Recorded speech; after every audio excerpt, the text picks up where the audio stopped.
Abraço a todo mundo que está ligado aqui. Muito obrigado pela sintonia para todo mundo.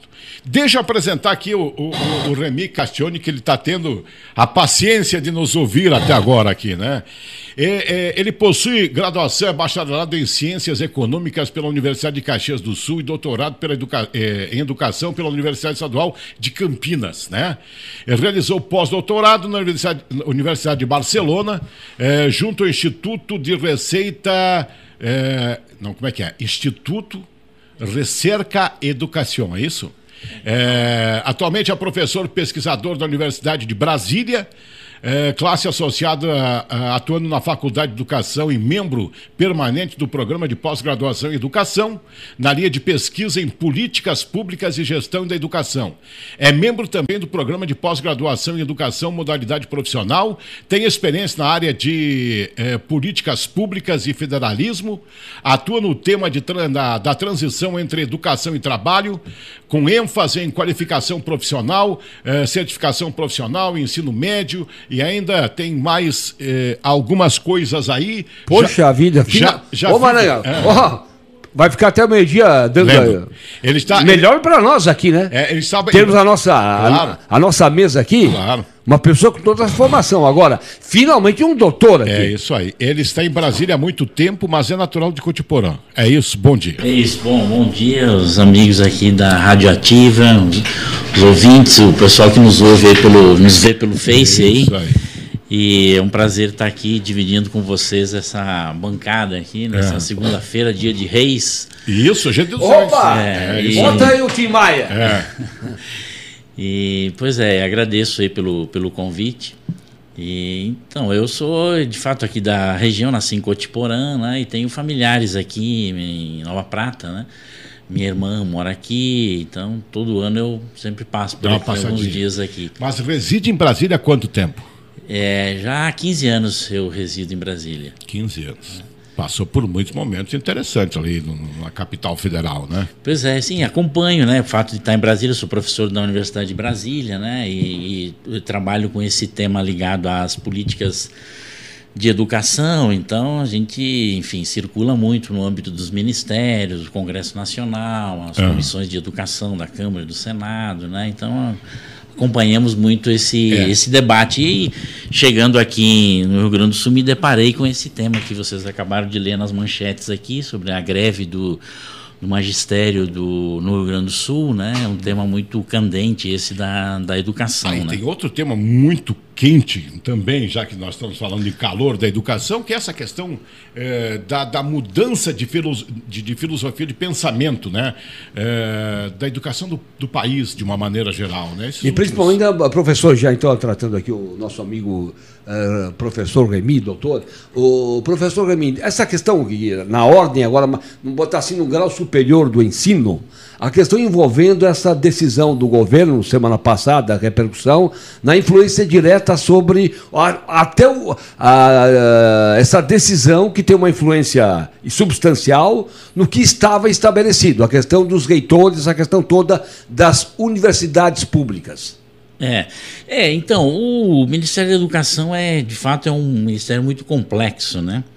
Porque, enfim, você tem um ministério que é responsável pela educação do Brasil, mas, concretamente, o Ministério dá as grandes linhas, né, para a ação da educação. Sob a sua responsabilidade direta estão apenas as 63 universidades, né, que são federais, públicas, né, e os 38 institutos federais. O problema esse que você mencionou aí, Preto, é que a Constituição de 88, ela definiu no artigo 207 que as universidades têm autonomia financeira, didática e administrativa. O problema é que esse artigo nunca foi regulamentado. É um dos artigos da Constituição Federal que nunca foi regulamentado. Ele necessita de uma lei complementar para a sua regulamentação, como vários outros já foram regulamentados, né? Outros artigos da Constituição. Isso, de fato, foi um problema, né? Nós tivemos um governo que investiu muito, né? Pelo menos anunciou e, de fato, efetivou uma expansão muito forte na área de educação superior e os institutos federais, mas descuidou desses aspectos institucionais. né? E a universidade, as universidades, né, embora tenham uma grande, assim, sejam responsáveis por as universidades públicas, por mais de 90% da pesquisa do país, elas concentram ainda muito poucos alunos. O sistema federal, por exemplo, nós temos hoje 8 milhões de alunos no ensino superior, apenas 1.200.000 estudam nas universidades públicas federais. Aí você junta mais com as universidades estaduais, né? Os estados em geral. Institutos também entram nisso? Os institutos atuam na educação superior também, uma parte, né? Muito pouco, mas você chega aí a praticamente 2 milhões de alunos. Então, hoje no sistema, assim, um grande sistema de educação superior, você tem apenas 1/4 dos alunos estudam em estabelecimentos públicos, né?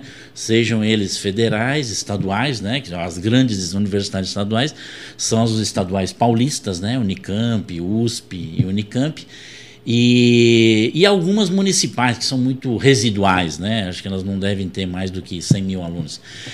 Mas essa é a complexidade. Então, o Ministério cuida disso tudo também, né? Cuida das universidades públicas, né? Que depende diretamente do orçamento, mas também regula as universidades privadas, né? Que oferecem um grande número de matrículas, né?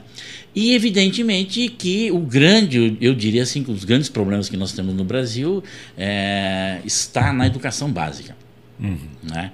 Está na educação básica. E eu acho que nesse ano, né, que vocês citam, além desses problemas que nós tivemos no âmbito federal, envolvendo as universidades, quer dizer, as universidades aparecem porque elas têm mais, assim, poder de representação, né? Ou seja, você tem na bancada do Congresso pessoas que são egressas das universidades, você tem ex-reitores que estão lá no Congresso, você tem pessoas que são originários ou foram técnicos administrativos, ou foram alunos, ou foram professores. Então tem uma representação forte, né, das universidades federais, né, e os reitores, né, exercem um poder, eu acho, muito importante. Então isso dá muita visibilidade.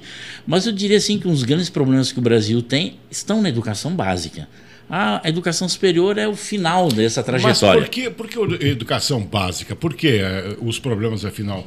É porque nós tivemos um período que assim, era difícil não, né? Existia um critério muito mais forte, vamos colocar assim, como critério de aprovação de alunos. Depois se afrouxou um pouquinho essa questão, né? Passar adiante, o aluno era importante, sei lá. Né? Houveram algumas modificações aí nesse sentido, porque não tem uma firmeza de ensino na base? Bom, a questão é a seguinte, o Brasil é um país federativo. Então, nós temos responsabilidades que foram definidas pela Constituição muito bem definidas.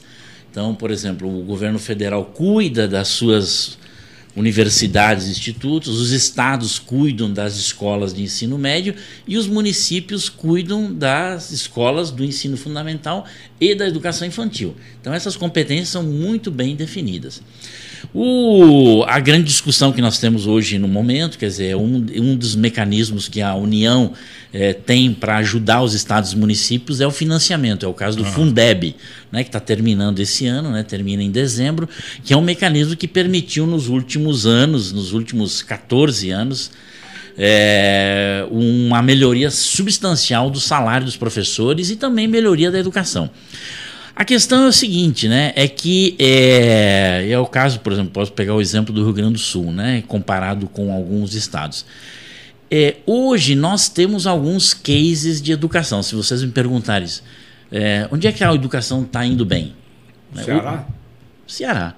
O grande case de educação hoje no Brasil chama-se Ceará. Né? Das 100 escolas, das 100 melhores escolas até o 5º ano do ensino fundamental, 82 estão no Ceará. Das melhores escolas do 9º ano até o 9º ano do ensino fundamental, parece que são 78 né? Então, o Ceará, de fato, é o grande case de educação no Brasil. Desculpa, professor, sempre lembrando que o Ceará, como Estado, dentro dessa hierarquia socioeconômica, o Ceará está sempre lá não bota assim, na parte de baixo.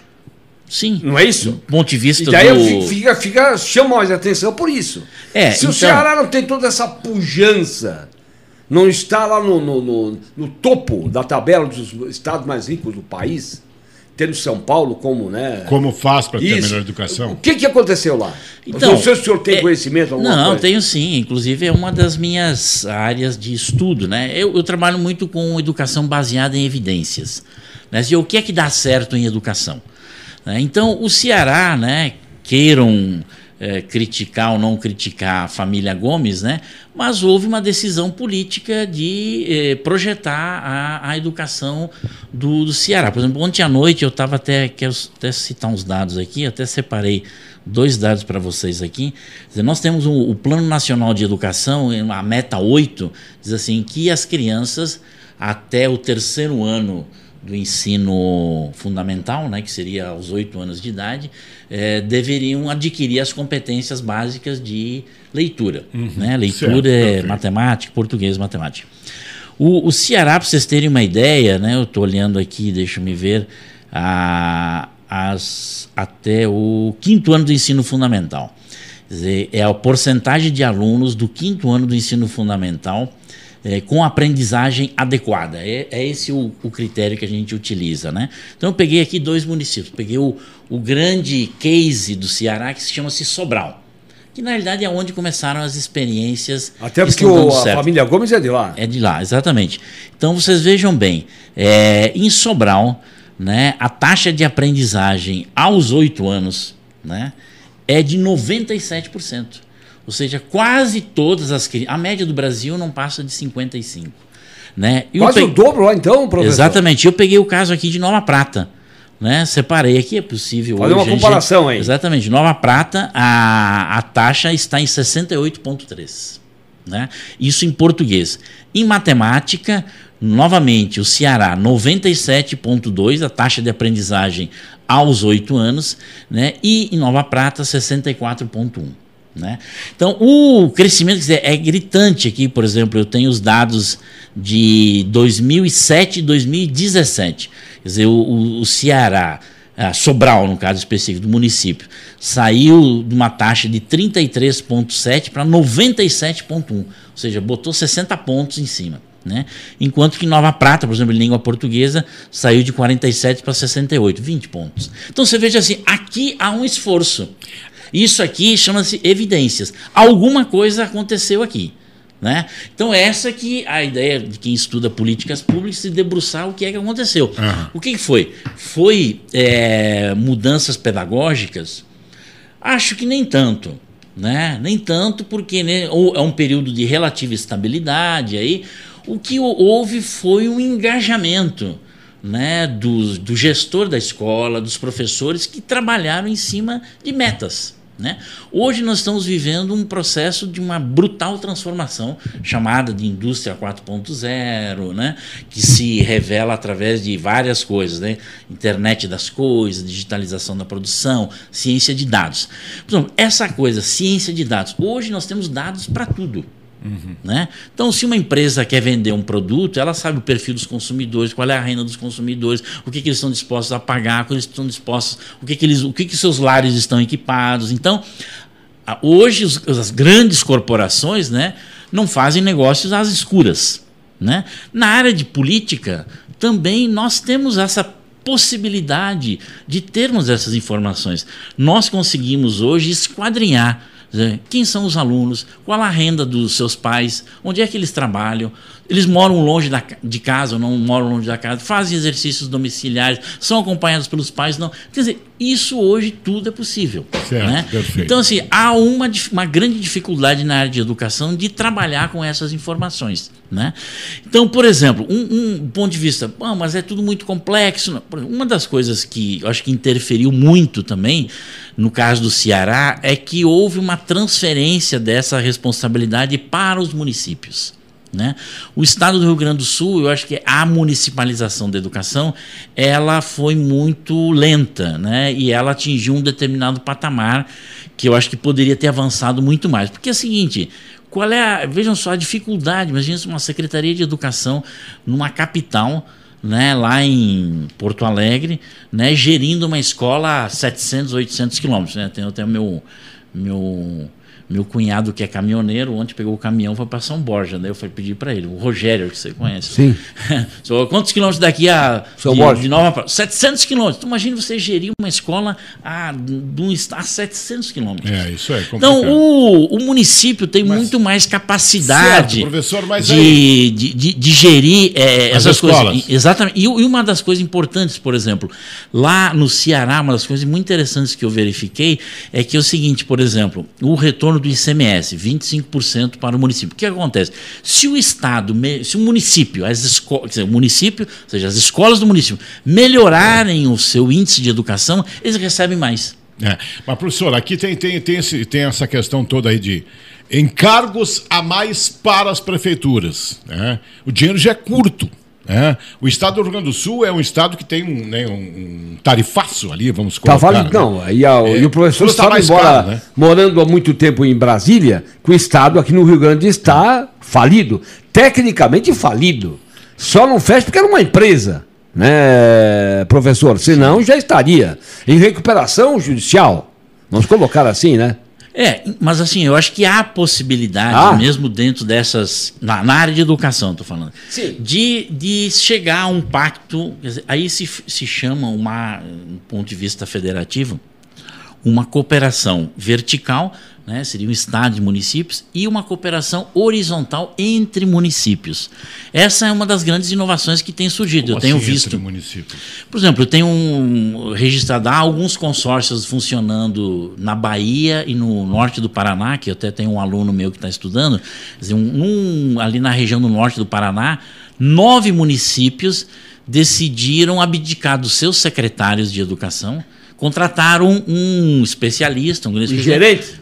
Um grande gestor, e eles estão fazendo, com base em atingimento de metas, não sei o que, estão organizando a educação da região.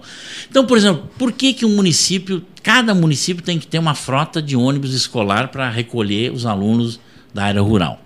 Por que cada município tem que ter uma usina de merenda escolar para fornecer merenda escolar? Quer dizer, é uma perda de eficiência enorme. Sim. Né? Então você poderia, quer dizer, nós estamos municípios aqui muito próximos, quer dizer, a 20 quilômetros você está em Veranópolis, e você poderia partilhar serviços, reduzir custos, né?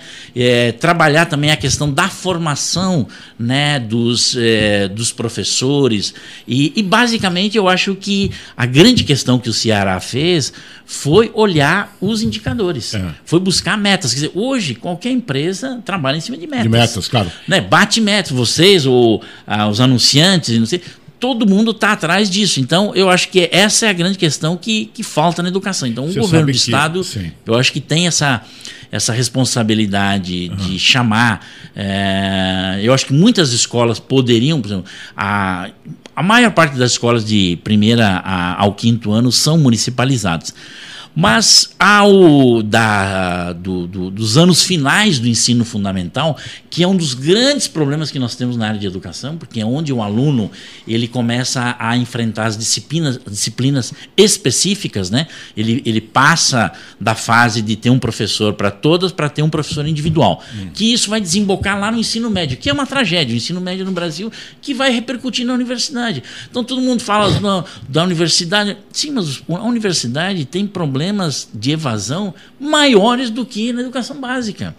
Né? Ninguém fala isso, mas as universidades são altamente ineficientes. Metade dos alunos apenas que entram na universidade se formam. Né?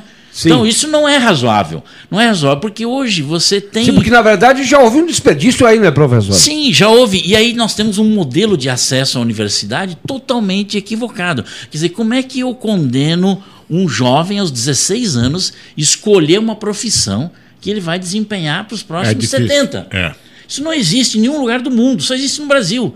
Quer dizer, o que os outros países lá fora, até onde eu estudei e tal, fazem? Quer dizer, os alunos têm uma educação de básica muito de qualidade, né? De fato, são muito bem avaliados nos rankings internacionais. A opção para a universidade não é uma opção como nós tratamos aqui. Aqui nós vendemos uma ideia que para ser alguém na vida tem que ser doutor. Isso não existe em nenhum lugar do mundo, só no Brasil. Né? Para se dar bem na vida tem que ter ensino superior. E daí, não necessariamente. Desculpa, professora, desculpa, atravessando o baile aí, o samba. Aí vira muito doutor na vida, né? Pois é. É que o amigo fala. Exatamente. Né? Eu acho que hoje estamos cuidando de outras coisas. Claro. Claro. Professor, voltando, me permita aqui uma... É necessário para o mundo girar outras profissões assim, que são importantes, né? Professor, me permita aqui fazer uma... Porque sempre tem uma relação, pelo menos os especialistas acompanhando, lendo sobre esse assunto, a questão da educação, que é a base de qualquer país que pretenda realmente ser uma coisa moderna. Tudo, segundo estas pessoas, analistas, tudo passaria por uma educação boa, né? Aí, a questão do Ceará, então... Esse micro-organismo que é o município de Sobral, que começou lá com a família Gomes, por assim dizer, né? O Cid e o irmão dele, como é que é o nome dele? Ivo Gomes. O Ivo Gomes? Tem o Cid, o Ciro e o Ivo. Ciro. Tem o Ciro, o Cido e três. O Ivo agora é o atual prefeito. Quer dizer, a família Gomes. É a família Mas Gomes. tudo bem, vamos botar assim. Essa questão prática, os resultados, né, comprovadamente, né, os resultados estão aí para serem observados. Esse ranking nacional sobre o desempenho, o desenvolvimento da educação. Agora, o reflexo disso lá, professor, porque nós sempre temos isso, eu repito, reitero para o amigo, olha, educação significa a melhoria em todas as áreas, em todos os segmentos da sociedade. Então... Isso está, por exemplo, a educação, a questão da criminalidade, caiu junto com isso? Qual é o resultado prático? A questão desse aluno que depois de formado, ensino básico, essa questão toda, a questão de trabalhar, isso tudo está eu diria assim, enganchado, professor. Eu não tenho aqui os dados, mas evidentemente com metrópoles, grandes metrópoles, tem taxas de violência elevadíssimas, claro, né, como todas as outras. Mas eu digo uns dos reflexos, por exemplo, nesse investimento a longo prazo, né, que foi feito. Por exemplo, hoje, de cada 100 alunos que entram no ITA, o Instituto Tecnológico de Aeronáutica, que é o nosso grande, assim, há uma competição elevadíssima, e né? Junto com, quem sabe, o Instituto Rio Branco, não é isso também? Ela também é muito... Sim, uma carreira, mas aí para o Instituto Rio Branco tem que ser já... Claro, sim, certo, mas também superior. Lá... Sim, mas, por exemplo, de cada 100 alunos que entram no ITA, 75 são oriundos do Ceará. Pô! Né? E no Instituto Militar do Exército, né? Que é o nosso... Agulhas Negras? Não, o IME. O IME? São 62, se não me engano, são cearenses. Do Ceará? Exatamente. Então, o Ceará hoje se tornou um grande case de educação. Inclusive, quando eu morei lá fora um tempo aí, quer dizer, todo mundo que pesquisa educação, todo mundo quer visitar o Ceará. Ceará para saber o que está acontecendo lá. Está acontecendo lá. Inclusive, perfeito, hoje tem até comitivas já organizadas, que a Prefeitura de Sobral organiza lá, para visitar o que é que eles estão fazendo. Então, quer dizer, hoje você transformou uma região. Isso não está restrito ao Ceará. Hoje isso está se irradiando. O Piauí, que tinha os piores indicadores que nós chamamos de educação, hoje já está indo quase para a primeira divisão. Já está ali subindo para a Série A. O Maranhão também, lá o governador atual, fez hoje se paga inclusive o maior piso salarial, porque fez uma aposta lá em melhorar o salário dos professores, também já está encostando ali nos indicadores do Ceará. Né? Então isso já está se irradiando, né, através do quê? Mobilização, envolvimento dos municípios, comprometimento dos gestores.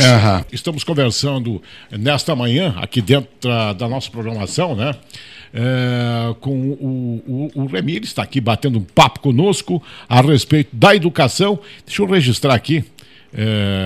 Aqui dentro da programação, deixa eu voltar aqui para poder buscar as informações. Abraço aí pro Fernando Rigon, pro Fábio Golombieski.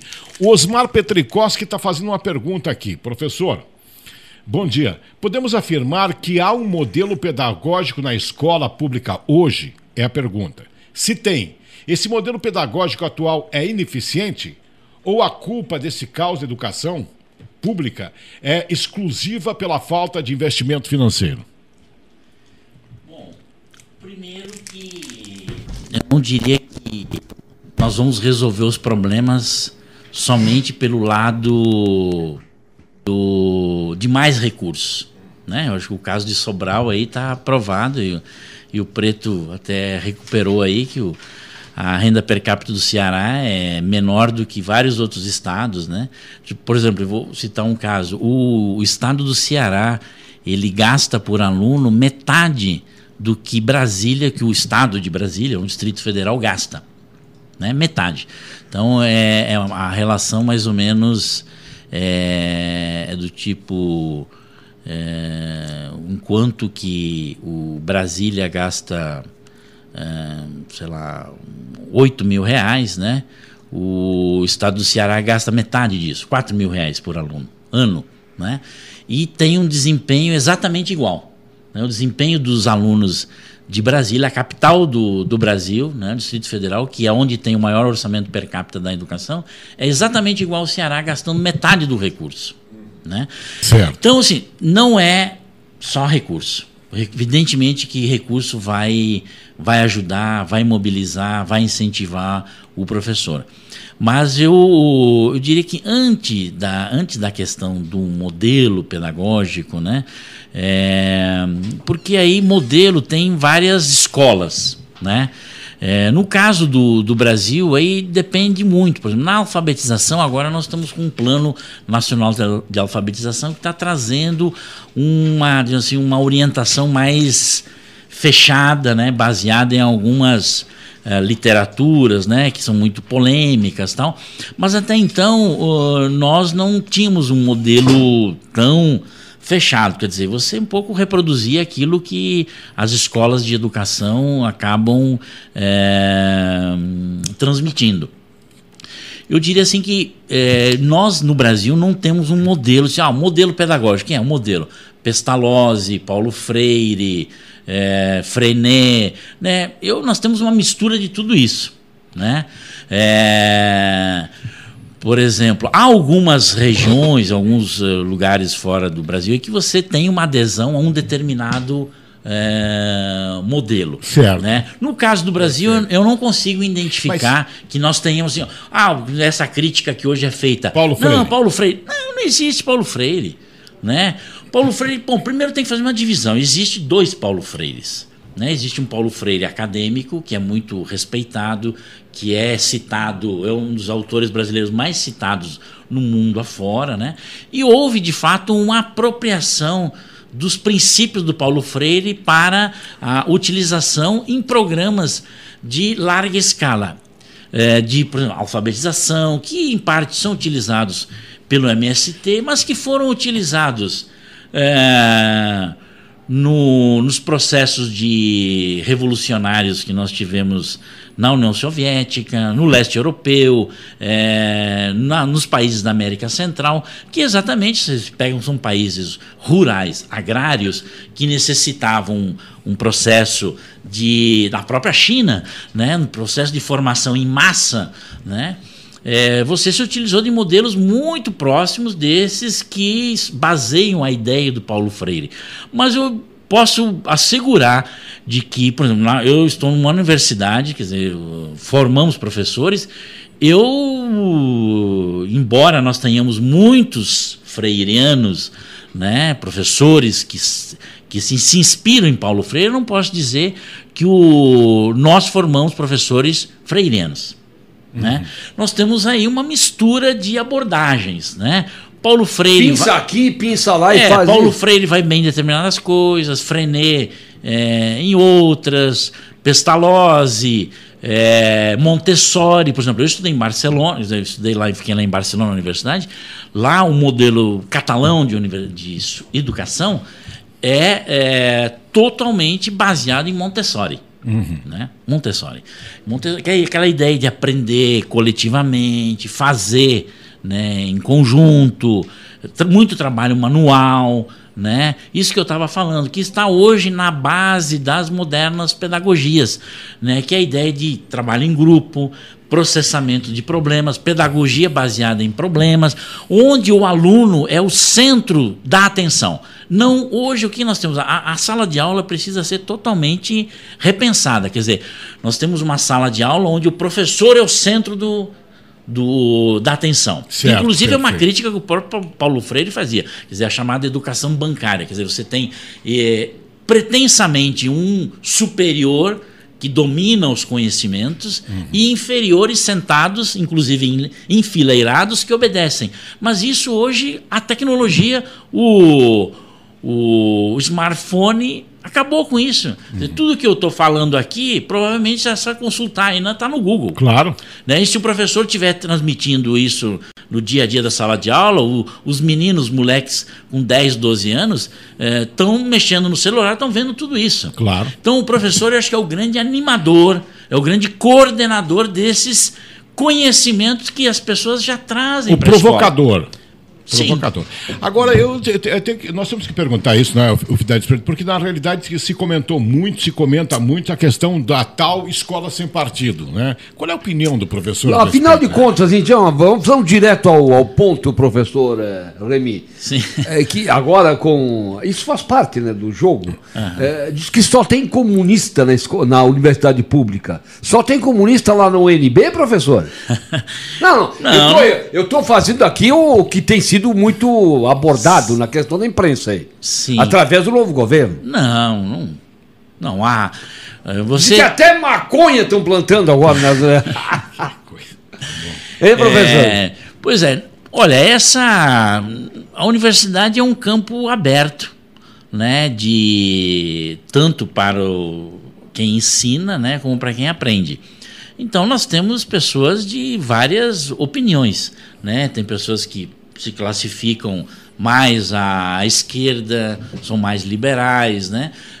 Mas eu diria assim que não é um espaço de formação, né? Como tem sido dito aí, né? Voltado não é um dogma isso para o mal. Não é. Nós temos abordagens... Não, porque daqui a pouco, vou estar por menos informado, parece que é o cara que é professor, né? Que ele chega lá, olha aqui, amigo, você tem que fazer assim. Não existe isso. Não. Como é que... Então, partindo do cidadão Remy que entrou concurso público para ser professor na UNB. Exato. Universidade de Brasília, UNB. Quando o amigo fez o concurso, o professor, o postulante é uma das vagas, né, nesta área que o senhor nos informou no começo da nossa conversa, o senhor olha, eu quero entrar na universidade como professor. Não houve em nenhum momento, olha, é para isso, para aquilo.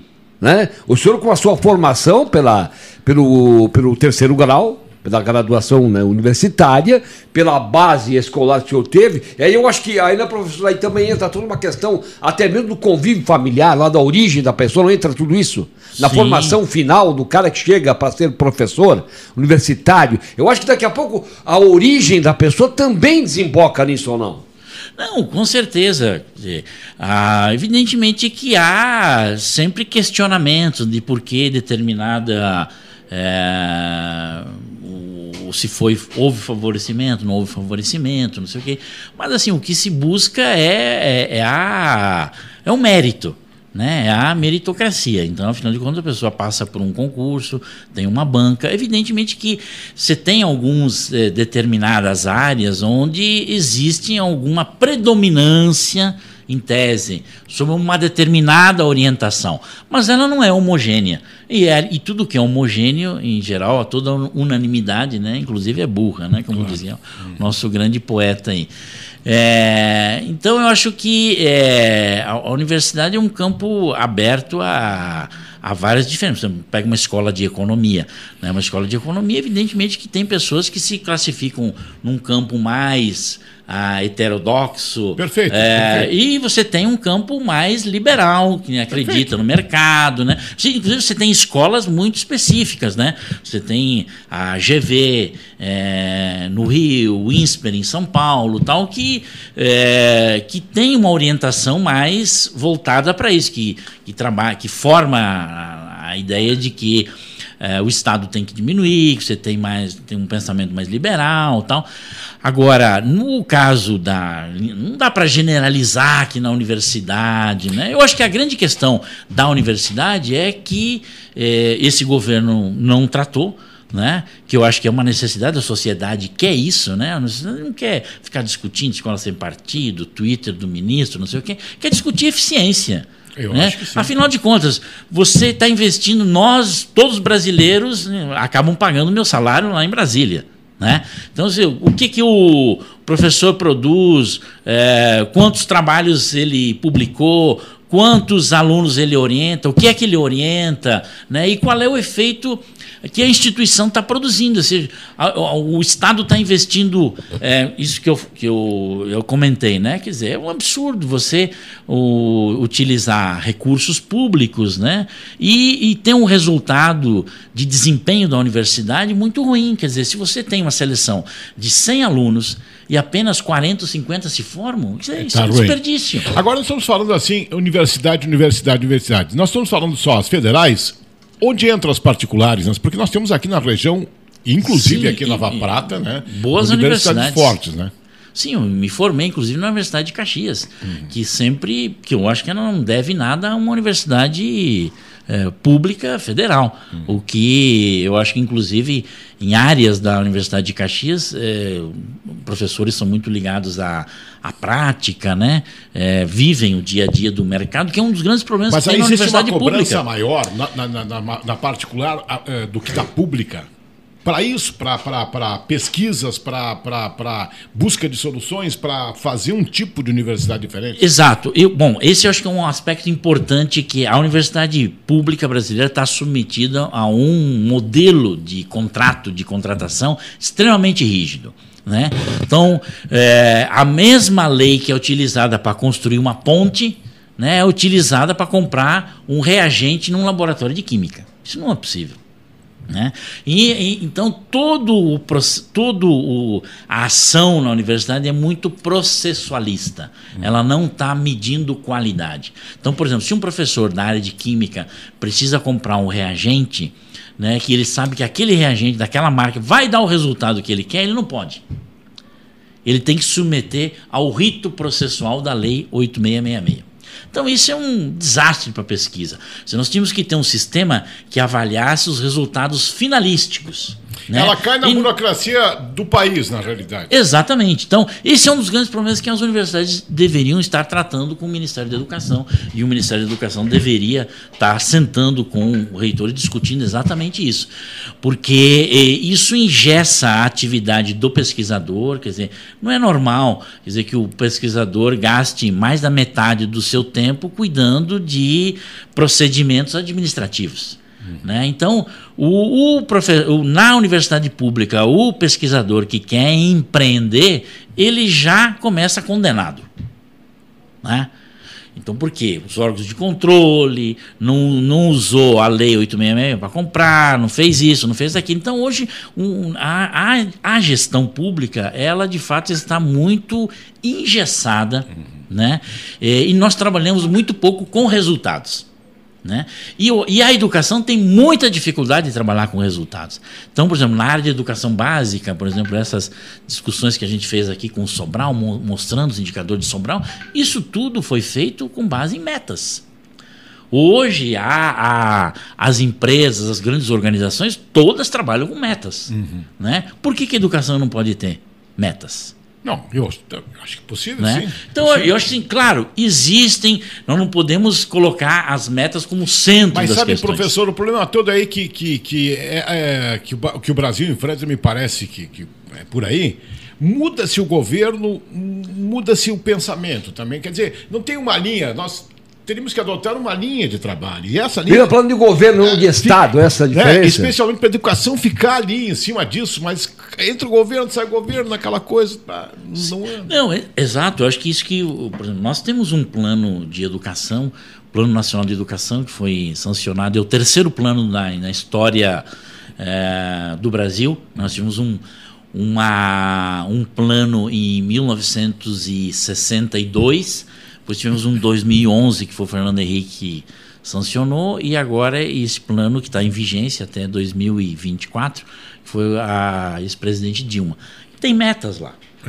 Essas que eu falei. Meta 8 do Plano Nacional de Educação. Toda criança no 3º ano do ensino fundamental deve saber ler e escrever.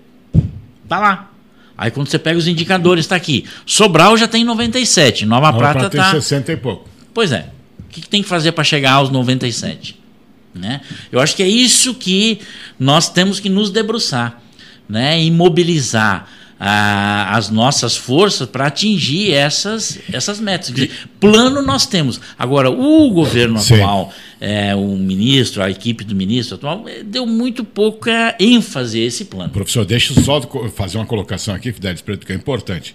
Aqui não vai nenhuma crítica à Prefeitura Municipal ou à Secretaria de Educação. Não, com certeza. Está sendo usado o exemplo Nova Prata por Nova Prata, mas outras cidades com certeza... Não, é a nossa realidade. Que é a nossa realidade. Que em Nova Prata tem indicadores melhores do que outras cidades aqui. Até olhei aqui, eu não trouxe aqui, mas... Só deixar bem claro isso, que de repente o pessoal da Secretaria... É verdade, né? Dentro do contexto, né, professor? Sim, Nova Prata está numa posição relativamente boa. Não, é melhor que o Brasil. A média de Nova Prata é melhor do que o Brasil. Qual é a média do Brasil? O senhor falou agora? É uns 5 pontos abaixo disso. Então, a Nova Mas Prata precisa melhorar bastante. Nós precisamos melhorar. Não, com certeza. O caso do Ceará mostra que é possível mudar. Ficamos longe, hein? Estamos muito longe. Opa! Então há um esforço que precisa ser feito. Tem uma linha a ser seguida, só que não se segue, às vezes. Exato. Então, quer dizer, eu acho que aí é um pouco... Isso não depende exclusivamente do governo federal. Assim, o governo federal é Brasília, é a esplanada dos ministérios. As pessoas moram no município. Mas dependendo do dinheiro, né, professor? Sim, mas da estrutura. Mas nós temos o Fundeb. Agora nós estamos em discussão um novo Fundeb, que permitiria com que, é isso que vocês falaram desde o início, quer dizer, os municípios receberam muitos encargos depois da Constituição e não receberam dinheiro equivalente. Então, se criou esse fundo, que vai encerrar agora no final do ano, está se discutindo agora a criação de um fundo permanente para viabilizar a educação básica. Hoje a União ela coloca 10% do tamanho desse fundo. Então, basicamente, a gente estima aí que, vamos supor que a União está colocando em torno de 10 bilhões, né, para financiar a educação básica, né? A ideia é que ela passe a colocar 15, né? Então isso melhoraria, né, ou daria melhores condições para os estados e municípios, particularmente eu diria os municípios. Porque assim, a gente desconsidera um problema assim muito que nós vamos viver, já estamos vivendo, o Rio Grande do Sul já está vivendo, quer dizer, nós estamos envelhecendo muito rapidamente. Certo país. Então, aquilo que os países da Europa demoraram 100 anos para fazer essa travessia da população jovem para a população adulta, nós vamos demorar 20 anos. Isso é brutal, quer dizer, nós estamos aqui em 2020, nós já temos as estatísticas, 2042 vão morrer mais pessoas do que vão nascer. 2042 daqui a 20 anos. Sim. Né? Então, isso, quer dizer, então não adianta, temos que investir em educação? Sim, é agora. Porque em 2042 não vai fazer mais sentido investir em educação, como nós estamos investindo hoje. Tanto é que essa PEC do Pacto Federativo que o Paulo Guedes mandou para o Congresso, ela tem um mecanismo que os prefeitos são muito simpáticos. Né? Porque é aquela história, se você hoje na saúde está determinado pelas constituições federal, estadual e municipais que você tem que investir 25%. Né? Tem município que com o êxodo, a taxa de natalidade, quer dizer, ele não precisa investir mais. Né? As pessoas já não têm demanda para a educação. Onde é que tem demanda? Para a saúde. Então, mas o prefeito não pode tirar o dinheiro. Pode remanejar. Não pode remanejar. A educação passar para a saúde. Passar para a saúde. Essa PEC do Paulo Guedes, por exemplo, ela está permitindo fazer. É uma medida muito polêmica, mas para alguns municípios, inclusive aqui no Rio Grande do Sul, onde nós temos as taxas de envelhecimento mais altas do Brasil, isso vai fazer mais sentido logo, logo. Né? Porque isso é dramático que nós estamos vivendo. Quer dizer, um país que está envelhecendo e envelhecendo pobre. Né? A gente não está se dando conta disso. É verdade. Lá na Europa eles fizeram essa transição, né? Mas as condições da média da população foram equilibradas, né? Quer dizer, você garantiu moradia para todo mundo, um salário mais ou menos, né, adequado para todo mundo. Saúde pública decente. Saúde pública excelente. Verdade, e tal. Só que aqui nós estamos envelhecendo com baixa taxas de escolarização, né, com enormes problemas, então estamos envelhecendo e ficando pobres. É que aqui seria o contrário. As pessoas, de repente, estão nessa transição de passando do adulto para a pessoa de mais idade em si, mas está trabalhando. Pensa assim, bom, vou tocar o barco, não fica pensando lá no futuro, mas teria que dar uma pensadinha também lá no futuro. Não, isso é assim, para quem trabalha com políticas públicas, né? Aqui nós estamos numa região onde se vive, é uma das maiores taxas de expectativa de vida do Brasil, né? Isso é um assunto que tem que fazer parte das políticas, né? Porque a ciência de dados, né, já está nos mostrando, quer dizer, daqui a 20 anos nós vamos ter mais gente morrendo do que nascendo, né? Então muitas das escolas que hoje estão funcionando provavelmente não terão mais sentido. Falta de alunos. Vai ter falta de alunos e talvez elas tenham que ser reequipadas para ser equipamentos na área da saúde. Tanto é verdade que hoje, professor, as escolas particulares, né, elas fazem um trabalho de busca de alunos em outras cidades mesmo, né? Buscam alunos porque é necessário também para poder sobreviver a escola particular financeiramente, né? Isso vai acontecer de uma maneira geral. Sim. E eu diria assim que isso é muito dramático e nós estamos dando muito pouca atenção a essa questão. Eu julgo assim que é um dos grandes desafios que nós temos atualmente.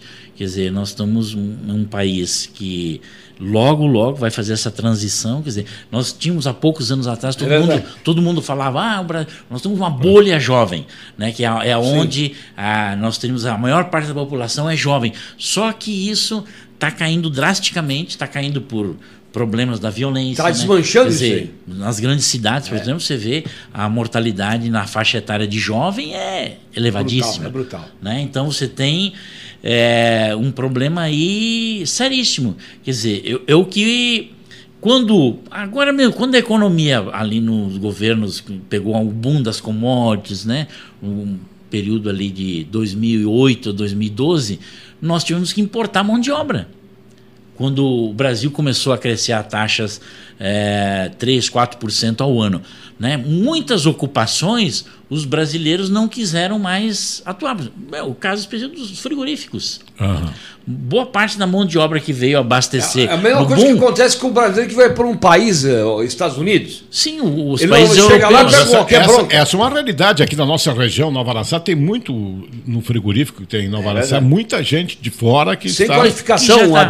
Exatamente. Quer dizer, então já tem ocupações, quer dizer, se o país voltar a crescer uma taxa significativa, nós vamos ter problemas seríssimos de reposição de mão de obra, de ocupação.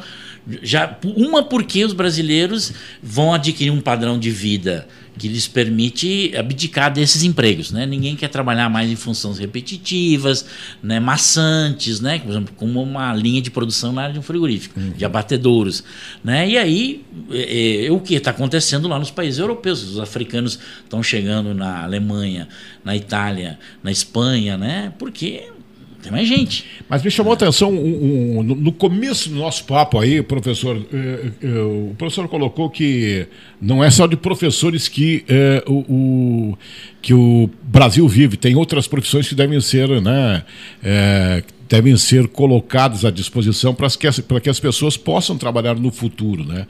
Isso é verdade, né? Todo mundo foca só, ou foca naquilo, ou vai procurar, de repente, não fazer, ou não faz, né? Fica complicado, né?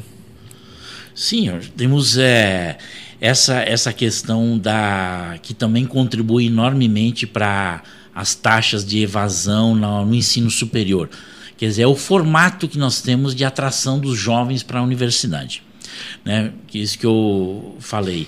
Quer dizer, como é que você imagina hoje um jovem de 16 anos escolhendo uma profissão que ele vai desempenhar os próximos 60, só vai poder se aposentar aos 70 e poucos, né?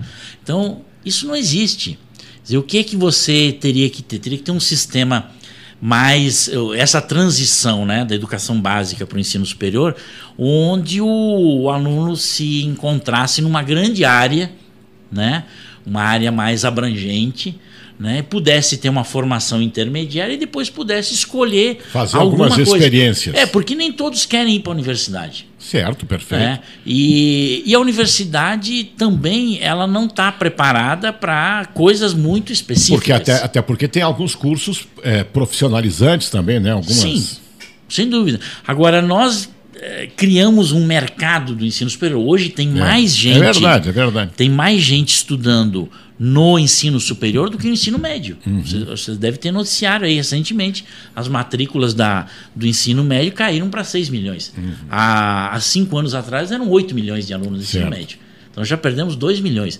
Perdemos por quê? Muitos abandonam, tem 1 milhão e pouco que abandonou o ensino médio, porque esse modelo de ensino médio é um modelo decoreba, conteudista, né, que não serve para nada. Né? Quer dizer, o ensino médio hoje, nós estamos agora discutindo a implementação de um novo ensino médio, que poderá dar algumas perspectivas, embora toda a polêmica que nós tivemos aí, mas é um modelo de ensino médio que dialoga um pouco com aquilo que está se passando lá fora. O grande problema do Brasil, inclusive, é esse. Quer dizer, o Brasil é campeão em fazer inovações onde não precisaria fazer. O professor colocou que é formador, né? Se forma aqui, formam professores. Professores a nível de faculdade, porque por aqui pela parte de baixo, vamos colocar assim, se tem muita dificuldade da formação de novos professores. A profissão de professor não é tão procurado, mais tão procurado como era antigamente. O desprestígio até porque é uma questão lógica, né, professor Remy? A questão é nós estamos num sistema econômico capitalista. Eu gosto de fazer aquilo agora, amigo. Você tem que ter a compensação. Você que faz parte do jogo. Aqui no estádio, especialmente, né? Aqui é parcelado o pagamento. Isso é uma coisa legítima, não é, professor? E aí nós temos acompanhando pela imprensa que a cada ano menos alunos que saem do ensino médio procurando o curso superior preenchem as vagas destinadas à questão pedagogia. E aí? Aí tem desculpa, acrescentando aqui o professor Remy, aí temos a questão do ensino à distância. Será que estamos assim nos encaminhando, não sei se de forma correta ou não, que aluno, que daqui a pouco a figura professor na sala de aula vai ser vai virar uma ficção, professor? Ou não? Não, eu diria que não. Quer dizer, embora, pegando essa última parte da sua pergunta, embora os grandes avanços que nós estamos tendo na área de inteligência artificial, né, por exemplo, na área que é muito utilizado nas plataformas de educação à distância, quer dizer, mas algumas. Sim, algumas. Nessas grandes plataformas, por exemplo, tem uma grande inovação que se chama processamento em linguagem natural. Hoje a tecnologia está permitindo, por exemplo, que um professor fale em chinês, em mandarim lá na China, e eu receba em português aqui. Tradução simultânea, é isso? No exato momento que ele está falando lá. Sim. Quer dizer, hoje a tecnologia já permite eu fazer isso. Então, quer dizer, em tese eu posso estar frequentando uma aula lá na China? Sim. Já existe essa possibilidade. Já existe. Você pode se matricular em alguns cursos já com essa condição. O sujeito está falando lá inglês, alemão, mandarim ou em tailandês, você vai receber em português aqui. Hoje, mais de 30% da pesquisa na área de inteligência artificial é na área de educação. Então, de fato, há uma corrente de pensamento que discute um pouco se vai precisar ter universidade, se vai precisar ter escola ou não. Física. Exatamente, física. Inclusive, que o papel do professor estaria sendo retirado por conta dessas novidades e essas inovações que estão acontecendo. Mas eu acredito que o papel do professor é fundamental. E outra coisa, como é que a gente, que você falou, como é que a gente recruta bons professores? No ensino médio. Claro, Nós temos que despertar a vocação dos professores no ensino médio. Então, por exemplo, assim, os bons alunos de matemática, de física, que serão aqueles que vão ensinar, né? Esses, se você não tem um salário atraente, se você não atrair essas pessoas, quer dizer, vai acabar ficando, né, para a carreira de professores aqueles que tentaram outras coisas, né, mas não era bem aquilo que eles queriam fazer. Então nós temos que despertar essas vocações, né, já na educação básica. E esse o papel do professor hoje, de identificar esses talentos, é fundamental. Certo, e você não consegue fazer isso. E você não consegue fazer isso nesse modelo de aula que nós temos. Esse modelo de aula que você decoreba, né, repetitivo, conteudista. Você só consegue fazer isso trabalhando com uma outra forma de organizar a sala de aula. Né? Essa sala de aula que nós temos hoje, ela está condenada. Ela não existe. Essa é a sala de aula que existia no século XIX. Perfeito. É a mesma sala de aula. Só para nós encerrarmos aqui, esgotando o tempo aí, mas rapidamente, antes de encerrarmos, mas esse também não é um perigo que se corre, por exemplo, nessas questões aí do ensino à distância, porque o cara, primeiro, ele vai ter que ter uma vontade própria. Disciplina. Ele vai ter que disciplinar, né? E é decoreba também, porque ele vai ouvir e vai ter que decorar aquilo lá que está sendo colocado. Não tem aquela a presença, o momento, a conversa. A cobrança. Os colegas, enfim, não tem isso. Bom, é assim, existem modelos que podem ser adaptados na educação à distância. E tem algumas pessoas que se adaptam muito bem com a educação à distância. Em geral, são pessoas que já têm uma graduação, já têm uma determinada idade, né, estão determinados a fazer aquilo. Eu acho que esse que tem disciplina, como o Preto muito bem destacou aí, eu acho que são muito adequados para esse tipo de formação. Agora, é possível combinar ensino presencial e ensino à distância. A legislação já permite hoje uma parte das disciplinas serem oferecidas à distância, né? Ou complementares e assim por diante. Mas eu acho que isso depende também de como você, na realidade, outorga essas universidades a funcionar. E aí sim, aí tem um papel do Ministério da Educação. Porque eu acho que, na minha opinião, e o Preto já sabe disso, que a gente já conversou a respeito disso, essa questão é EJA, né? Educação de jovens e adultos. Eu acho que tem um erro aí fundamental, permitir que jovens que em idade escolar possam fazer aquele negócio rapidamente para se formar. Para se formar, para seguir adiante. Eu acho que aí muita gente vai optar em largar. Até para relatar para o nosso... Eu vou enfatizar que o nosso ouvinte sabe, né, professor Remy, é que o estudante ele está lá com uma idade de acordo com o tempo ali do curso, né? Uhum. E estaria já de acordo ali com a idade para fazer, no caso, o ensino médio, né? Uhum. E daqui a pouco ele chega para vou fazer 18. Trabalho durante o dia. Está complicada a situação. O senhor há de entender que é complicado, né, professor? Sim. O jovem... guri na escola, aliás, trabalhando o dia inteiro e à noite tendo que frequentar uma aula que para a maioria é um fardo um tanto quanto pesado. É uma coisa normal. Mas esse tipo de educação que a gente falou, maçante, sala de aula, enfileirado, é complicado. Dizer, não é atrativo para ele, para esse tipo de aluno. É uma coisa que fica pesada, né, professor? Aí ele vai abrir mão e vai fazer o EJA. Eu quero fazer o ensino médio. Até para aspirar uma coisa melhor, tendo em si, né? Esse respaldo do ensino. Agora, ele chega a determinado momento, eu falo com vários, né, que estão nessa faixa etária. Sim. Olha, eu vou fazer o EJA. E aí aquela coisa, o EJA é legal, não é legal, tem conteúdo, forma, não forma, fica essa discussão, fica uma coisa no ar, assim, né? É o que o Marangoni enfatizou agora. Não, e agora não tem nem o EJA, tem um ENSEJA, que na realidade é um exame que até, segundo os que estudam isso... ENSEJA, vem a calhar o nome para ENSEJA. Ele é mais atrativo até, porque é muito... Os índices de atingimento lá são reduzidos para... O conteúdo? Exatamente. Então você pode fazer essa prova do Enseja, né, sem necessariamente fazer, pode se preparar em casa sozinho. Sim, vai lá e faz as questões. Exatamente. Faz a prova, se conseguir. Faz a prova, se atingir o número de pontos, passa de ano, vamos passou. Colocar. Né? Agora, eu acho que tudo isso também tem a ver com um modelo de escola que não é adaptado para essas pessoas. Evidentemente, uma pessoa que trabalha, né, o dia inteiro, um jovem, não sei o quê, ele precisaria ter uma outra abordagem, né? Uma abordagem de um ensino médio mais conectado com a profissão que ele está trabalhando lá. Né? Então, assim, os conteúdos mais ligados com o dia a dia dele. Então, por isso que eu defendo a ideia de que a EJA necessariamente tem que estar integrada à educação profissional. Né? Então, por exemplo, um menino que trabalha numa construção civil ou na área de mecânica, uma metalúrgica, não sei o quê. Quer dizer, eu acho que toda a discussão dos conteúdos tinha que girar em torno disso.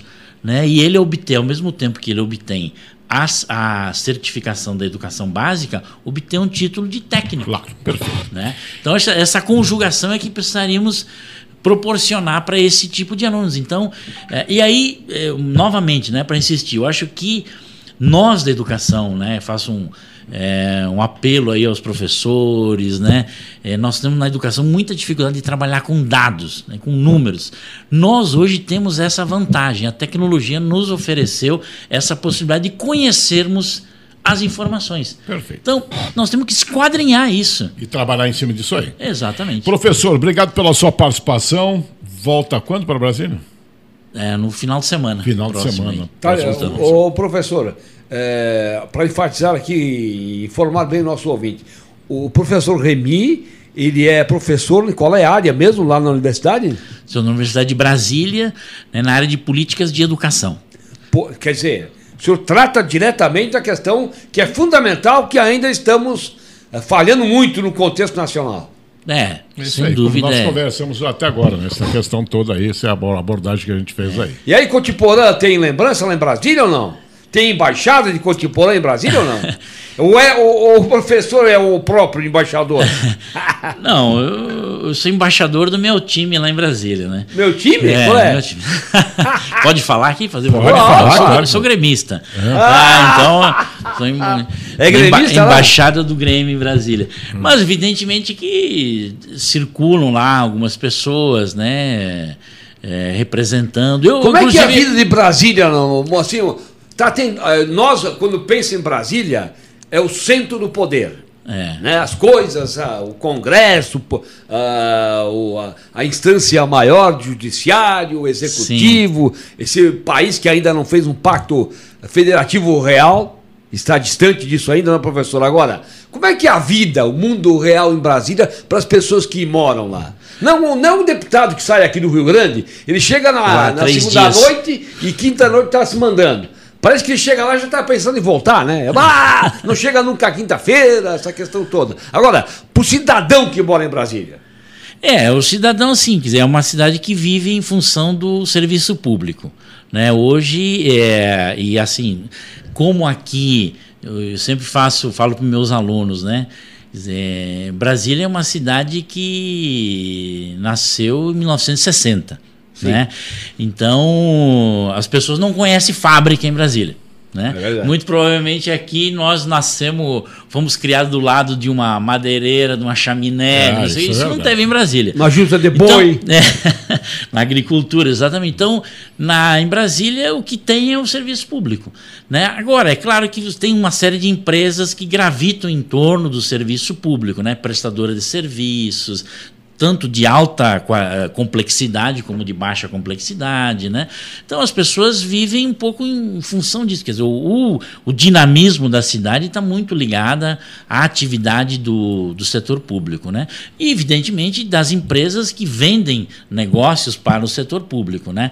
Tecnologia da informação, que é uma área assim de grande expansão, serviços pessoais para atender as pessoas que estão lá. E é uma cidade que tem vida, né? Tem bares, shoppings, restaurantes. É uma renda per capita, é a maior renda per capita do Brasil por conta exatamente do serviço público. Perfeito. Né? E outra coisa que eu queria insistir, essa coisa da educação, a gente tem esse medo de enfrentar as informações. Hoje um moleque de 10 anos que vai assistir um futebol, vai jogar videogame, ele começa a programar o seu jogo, já sabe se escolheu lá o Messi, sabe quantos passes certos o Messi deu, quantos chutes a gol ele deu. Na educação a gente tem tudo isso para fazer. Até no futebol tem até o scout aí para o treinador saber como se comporta o jogador. Um moleque hoje, diferente do nosso tempo, que assistia assim, não sabia muito bem o que estava vendo, hoje não. Quando um moleque desses vai para frente de uma televisão, ele sabe quantos passes o Luan deu, quantos acertou, os arremates, os desarmes, não sei o quê. Então, quer dizer, tudo isso nós temos hoje na educação. Perfeito. Nós sabemos o desempenho dos alunos. Se eu não fale no Luan aqui é um assunto que não dá para ser Luan é uma barbada a estatística do Luan. Barbaridade. Luan, não dá mais para falar do Corinthians agora. Valeu, professor. Obrigado. Bom, muito obrigado, agradeço a vocês aí a paciência e espero que me coloque à disposição aqui, né? Eu acompanho também o Congresso Nacional, se tiver algum tema aí candente, nós podemos voltar a falar. Perfeito, valeu. Muito obrigado pela sua participação.